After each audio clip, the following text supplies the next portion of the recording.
नमस्कार, मैं हूं रिजवान अहमद सिद्दीकी। आप देखना शुरू कर चुके हैं सबकी खबर। बीते दिनों विजयरावगढ़ विधानसभा की बरही में मुख्यमंत्री की सुरक्षा में गंभीर चूक हुई थी।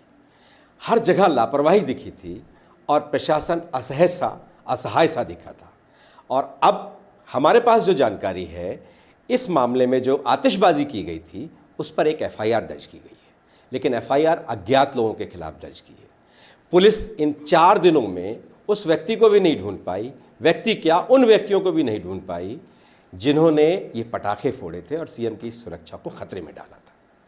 तो चलिए इस विषय पे हम पूरी जानकारी लेते हैं।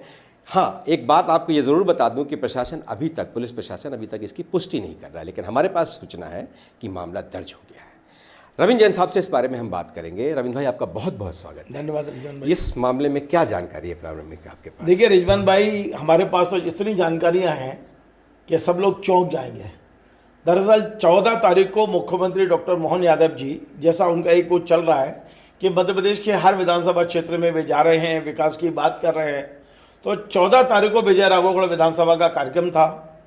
इस कार्यक्रम को वहाँ के स्थानीय विधायक संजय पाठक जी ने एक तरह से खुद के प्रमोशन का कार्यक्रम बनाया।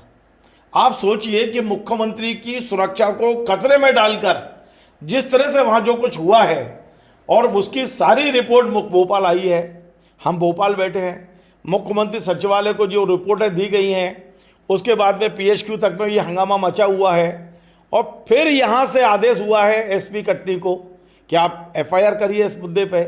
मैं आपको बता दूं, बेशक बरही थाने के जो थाना प्रभारी चतुर्वेदी जी हैं, वो ये कह रहे हैं कि हमारे पास एफआईआर नहीं है, अभी ये नहीं है, वो नहीं है। पर मैं आपको स्क्रीन पे एफआईआर की कॉपी दिखाता हूँ। मेरे पास में एफआईआर की कॉपी आ चुकी है। ये जो बरही थाना है, वहाँ के 210/2026 एफआईआर क्रमांक है। तारीख 15/3 है। रात को 20:55 पे एफआईआर हुई। आप स्क्रीन पर देख सकते हैं। आप सोचिए, मुख्यमंत्री की सुरक्षा को गंभीर लापरवाही।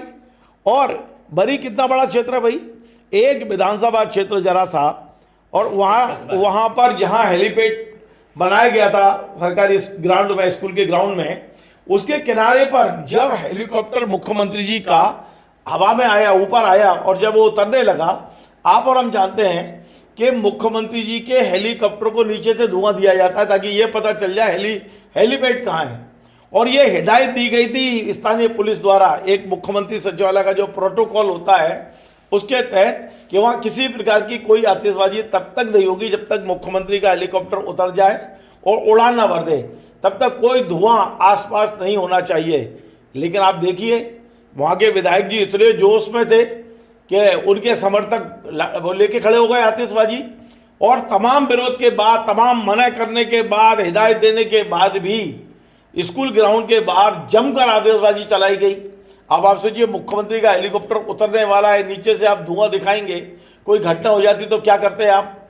तो निश्चित तौर पे भोपाल के निर्देश पर, मुख्यमंत्री सचिवालय के निर्देश पर, मुख्यमंत्री की सुरक्षा के जो वो है सुरक्षा टीम है, उनके निर्देश पर एफआईआर तो हुई है। लेकिन पुलिस वालों ने, अज्ञात लोग, हिम्मत नहीं पड़ रही क्या विधायक से? इतना डर रहे हैं विधायक से और वहाँ के पार्टी संगठन के लोग। जिन लोगों ने भी ये लापरवाही की है, उनको आप आज देखिए, 17 तारीख हो गई, 15 की रात को आपने किया, 14 तारीख को ये सारी घटना हुई है, 17 तारीख तक कोई गिरफ्तार नहीं हो रहा। आप यही नहीं बता रहे कि किसके खिलाफ है। और टीआई अरविंद चौबे हैं, क्या नाम है उनका, वो इतने डरे हुए हैं कि वो पुष्टि नहीं कर रहे हैं। अभी कुछ देर पहले आपने फ़ोन किया था, वो कह रहे हैं मुझे पता नहीं है, मुझे मालूम नहीं है। तो फिर काहे के लिए आप थाना प्रभारी हो भाई बरही के अंदर? आपके थाने में हम आपको बता देते हैं, आपको नहीं पता है, हम समय बता रहे हैं, एफआईआर क्रमांक बता रहे हैं कि कब एफआईआर हुई। और आप बोले तो मैं एफआईआर पढ़ के सुना दूं, इसमें लिखा है, उनका नाम भी लिखा है, अरविंद चौबे का नाम भी, निरीक्षक। एफआईआर में पूरा कंटेंट पढ़ के सुना देता हूं। मैं थाना बरही में निरीक्षक थाना प्रभारी के पद पर पदस्थ हूँ, यानी कि खुद चौबे जी ने की है। दिनांक 14/3/24 को माननीय मुख्यमंत्री महोदय मध्य प्रदेश शासन के बरही आगमन पर ड्यूटी होती रवाना हुआ था। थाने से R 529 जगत सिंह और R 701 विवेक श्रीवास्तव को लेकर कार्यक्रम स्थल, मेला ग्राउंड तथा संपूर्ण बरही कस्बा में सतत रूप से भ्रमण किया। ड्यूटी के दौरान माननीय वीआईपी महोदय का हेलीकॉप्टर लगभग 3 बजे आसमान में दिखना शुरू हुआ। तभी हाई स्कूल बरी खेल मैदान हेलीपैड ग्राउंड के बाहर बाउंड्री वॉल के पीछे प्रतिबंधित क्षेत्र में किसी अज्ञात व्यक्ति के द्वारा आतिशबाजी फटाके लड़ी चलाई गई एवं किसी अज्ञात शरारती तत्व द्वारा उपेक्षापूर्ण कृत्य करते हुए माननीय मुख्यमंत्री महोदय के हेलीकॉप्टर लैंड होने के पूर्व लापरवाही पूर्वक कृत्य किया गया, जिससे आम जन का जीवन संकटपन्न हो सकता था एवं बड़ी घटना भी घटित हो सकती थी।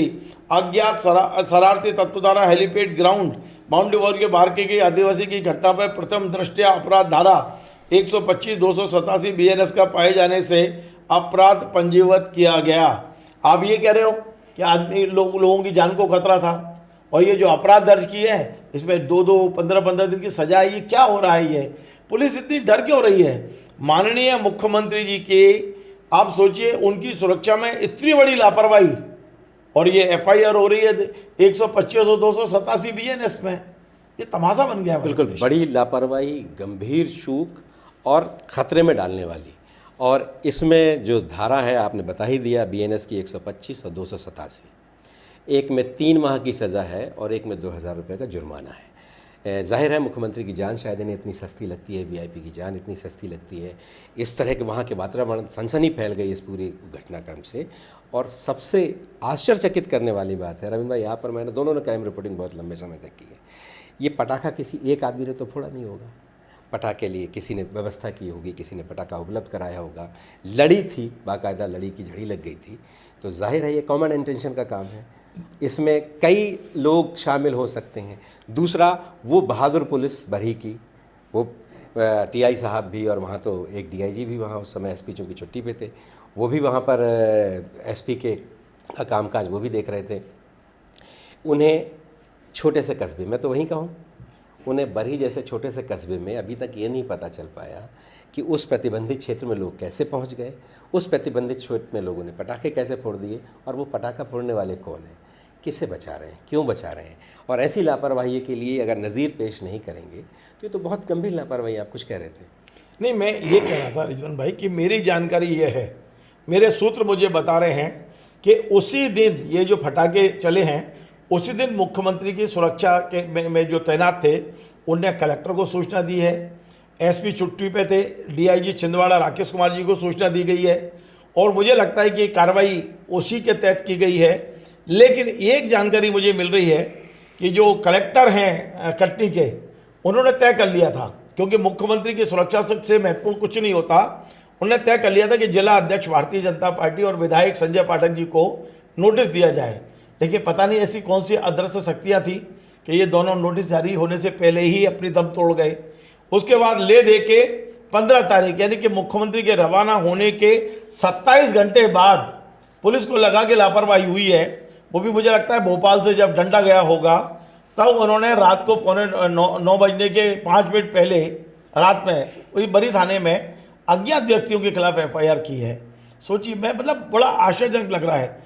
दूसरा देखिए रिजवान भाई, बड़ा क्लियर है, हम किसी से दोस्त नहीं और दुश्मन नहीं वाली पत्रकारिता करते हैं।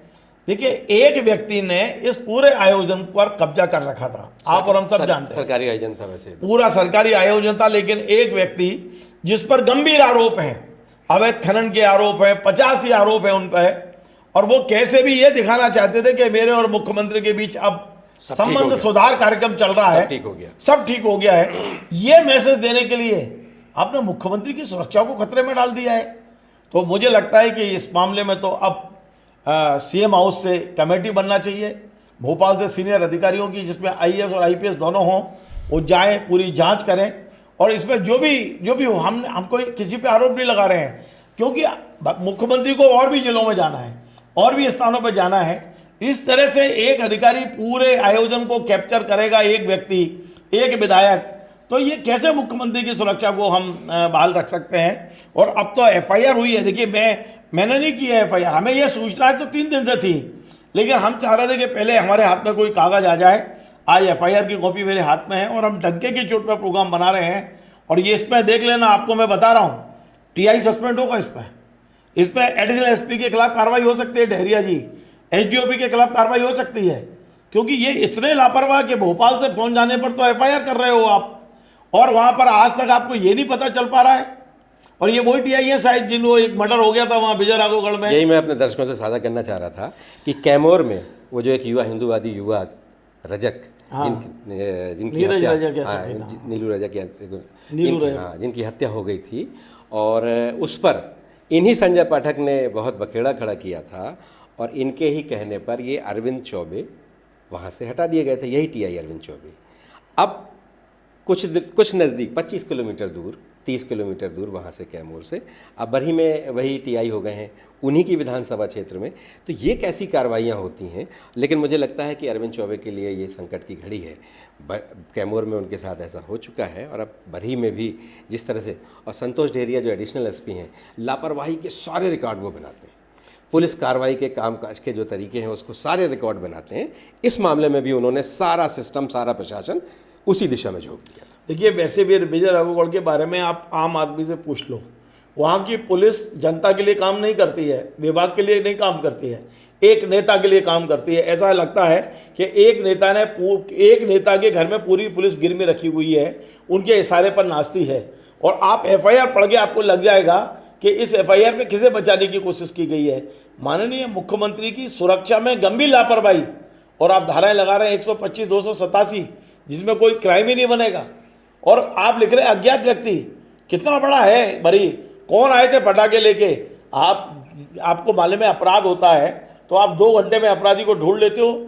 आज तीसरा चौथा दिन है मुख्यमंत्री की यात्रा को, आज तक आप पता नहीं लगा पाए कि किसने मुख्यमंत्री की सुरक्षा को गंभीर लापरवाही में डाला है, मुख्यमंत्री की सुरक्षा को किसने संकट में डाला है, आप पता नहीं लगा पा रहे हो। तो फिर आपको टीआई रहने का क्या अधिकार है, वहाँ एडिशनल एसपी का रहने का क्या अधिकार है। देखना, इसमें बहुत गंभीर कार्रवाई होगी इस मुद्दे पे। बिल्कुल रविंद्र भाई, बहुत महत्वपूर्ण विषय था, इसमें आपने हमारे साथ जानकारी साझा की, आपका बहुत बहुत धन्यवाद। तो बस यही है कि माला कहाँ से आया, बाकी तरह की चीज़ें कहाँ से आई, होर्डिंग कैसे लगा, पटाखा भी कैसे आया है, सबको मालूम है। तो अब जब पटाखे किसने फोड़े यही नहीं पता चल पा रहा है। ये तो ऐसा लग रहा है कि जैसे कोई ऐसी रहस्यमय फिल्म बन रही है, एक सस्पेंस फिल्म है। सबको मालूम होगा, पूरे बरही के बच्चों को मालूम होगा कि ये पटाखे किसने फोड़े, ये लापरवाही किसने की, और इतना मन क्यों बढ़ा हुआ है लोगों का। उसके बाद भी पुलिस इतना बैकफुट में है, ये सुनकर, और मुख्यमंत्री की सुरक्षा को मामले को लेकर भी सुनकर बहुत अफसोस होता है, शर्मिंदगी भी होता है। और हमसे एक बहुत वरिष्ठ अधिकारी ने, जो इस पूरे मामले से जुड़े हुए भी थे, उन्होंने कहा कि मुझे तो ऐसा लगा वहाँ जाकर कि जैसा कभी रीवा में श्रीनिवास तिवारी का माहौल हुआ करता था, मुझे बिजरावगढ़ के उस बरी में बिल्कुल कुछ उसी तरह का साउंड आ रहा था। ये तो शासन को, प्रशासन को समझना है कि वो क्या करे, कैसे करे। ये अब मुख्यमंत्री जी की सुरक्षा में लापरवाही हुई है तो बात दूर तलक जाएगी और कार्रवाई भी गंभीर होगी, ये सबको उम्मीद है।